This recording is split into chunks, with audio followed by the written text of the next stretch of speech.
What is good, YouTube? Warstu here with a video on the DC universe as a whole. We're going to talk about the Batman 2 because Matt Reeves has come out and said something very interesting. He's not very convincing that Robert Pattinson isn't joining the DCU. Also, Josh Brolin could be teasing that they're going to copy Zack Snyder's blueprint and bring Darkseid to the DCU and have one single overall villain that people thought was the Circle, but it might not be. Hold up, lads. This is speculation. Personally, I think if Josh Brolin is coming to the DC universe, let's call it that, it's probably going to be in the Lanterns TV show. Just because he reshared a Darkseid box logic picture doesn't mean he's hinting. Let's not forget, Josh Brolin outside of the Thanos role and Cable role, pretty forgettable. I even forgot he was in Dune, even though the Dune franchise is one of the best franchises ever. So, yo, what is good, YouTube? Warstu here. If you're new around, subscribe to never miss any of the Marvel DC Kaiju Monsterverse. I know I haven't done much Kaiju Monsterverse content recently because there isn't a movie till 2027. And rumors and leaks in the Monsterverse, they're not widespread as Marvel and DC. So, if you like that kind of content, make sure to subscribe to never miss the videos. If you want to see the beautiful face by the brave face, check us out on Instagram at Warstu. That'd be much appreciated. And also check us out on Twitter, G, right, in no particular order. So, there's been a lot of speculation from so-called insiders saying that James Gunn is trying his hardest to get Robert Pattinson to come to the DCU. Now, I get why that makes sense, because obviously, the Batman made money. It's one of the most critically acclaimed, the most successful DC movies in recent years. So I get it. But narratively speaking, the Penguin, the tone of the Batman. Now, I know James Gunn literally said every single different DC property is going to have a different tone. You can't go to the savage level of the Batman and the Penguin show, then come to the happy-go-lucky, let's save cats in trees from the Superman movie kind of tone. I don't think that's going to work. So Matt Reeves has basically come out and confirmed it finally that the real reason the movie was delayed has nothing to do with the script. Stop talking about the script because he's not talking about it. He said in the post a few weeks back, it's basically done, and they're going to start shooting in 2025. Now, Matt Reeves alliterated the same thing, but when asked about Robert Pattinson joining the DCU, it wasn't very convincing. He didn't deny that it was true, but he didn't really contradict anything he said in the past. He's always been against it and always said it's in their own universe. So, Matt Reeves, when asked about the possibility of Robert Pattinson Batman joining the DCU, really comes down to whether or not it makes sense. What the future brings, I can't really tell you.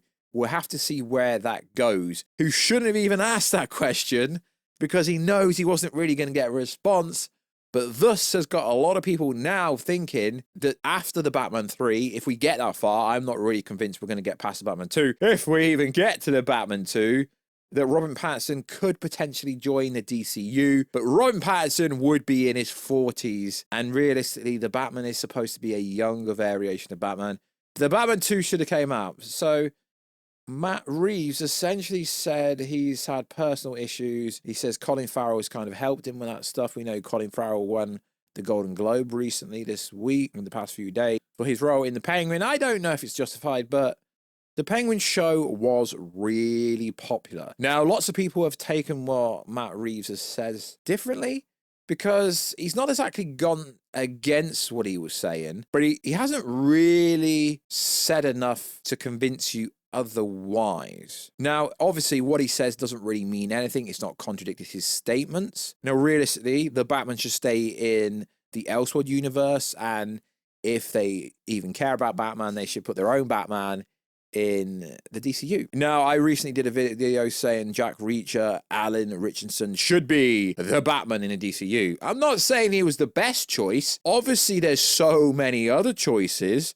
For sure, I do see that. That was just a popular one, so I thought I'd go with that. Very interesting how they've kind of said, yo, in the show that no one watches, Creature Commandos, that, yeah, there is a silhouette and there is kind of a Gotham, but if we're not getting the Batman 2 till at least 2027, we're not getting a Batman in the DCU till at least a year after that. So the DC universe, unless you want to include the Batman's kind of Batman being in his own universe, if that's the plan, that's the only Batman content we're going to get. So yeah, they did kind of, it's been teased that Mr. Freeze is kind of somewhat gonna be the villain, but it's gonna be set in the winter. I mean, literally the logo's blue. Like, is there not enough teasers that, yeah, potentially Mr. Freeze is gonna be in the Batman 2? Did people not expect that a long time ago? I don't even know how that's news. So recently, Josh Brolin prompts speculation by sharing a fan depiction, him as DC's Darkseid. Is James Gunn gonna copy Zack Snyder's blueprint? I'm saying that to trigger you guys to be like, no, James Gunn would never do that. Well, if you're gonna have Superman the forefront, Darkseid is the greatest villain in DC, so you might as well do that. As we know, Josh Brolin is Thanos in the MCU. He's rumored to be coming back as King Thanos for Avengers Secret Wars and potentially Doomsday. So it would be funny if Josh Brolin played Cable and also played Thanos and also played Darkseid. So what did he actually do? He didn't really do a lot. He basically reshared something. So Boss Logic drew an image of Josh Brolin beating Thanos. The rumors whisper going around is that Josh Brolin is still in talks for something big in DC. Josh and DC have the biggest opportunity to do the funniest thing ever. Yeah, because he played Thanos and if he played Darkseid as well, that would be freaking hilarious. So what did Josh Brolin do? Josh Brolin essentially reshared it on his Instagram, which was kind of funny, really. And then we get Grace Randolph coming out saying this: Josh Brolin teasing Darkseid, this can't be true because it will be stupid. Is this DCU really going to single white female the MCU? I guess what she's trying to say there, in very bad English, is have one single villain or one main villain for the DCU. Well, I mean, I know they've basically said they're going to have multiple villains, but they're going to have to somewhat have a main villain in that universe. Now, from everything we understand, most people assume that Josh Brolin is in talks to play one of the Green Lanterns in the Lanterns HBO Max show. That could be interesting. I'm not saying it's going to be interesting, but it could be. And that's basically the rumor. And yeah, I think Josh Brolin will kill it. I think he's quite forgettable outside of Cable. Actually, he's quite forgettable in the Cable. He's forgettable outside the Thanos role. So also in the news, I don't really know why people are reporting this. So the Superman trailer has beaten a trailer that came out 12 years ago. It's also beaten the Avatar trailer that got 50 million views. So now people are saying that the Superman movie is going to bang $3 billion because it's beaten the Avatar trailer views. I don't understand why people put so much precedence on TikTok engagement, on Instagram engagement, on YouTube engagement. They're all free. They are all free. You just got to look at the past, God knows how many movies that have come out, even from Marvel's side. Ant-Man 3, under 500 million. The Marvels, pretty low. Then you look at Shazam 2, Aquaman 2, so on and so forth. You got to go really far back until a movie actually makes a lot of money. Probably the Batman, to be fair. But I don't think it's going to make $3 billion. And the funny thing is like, you guys don't understand satire. You don't understand the character of the channel, of what I'm saying. I don't want the Superman movie to do bad. I'm just being critical about it. And you can jump on the Snyder fanboy-like train if you want.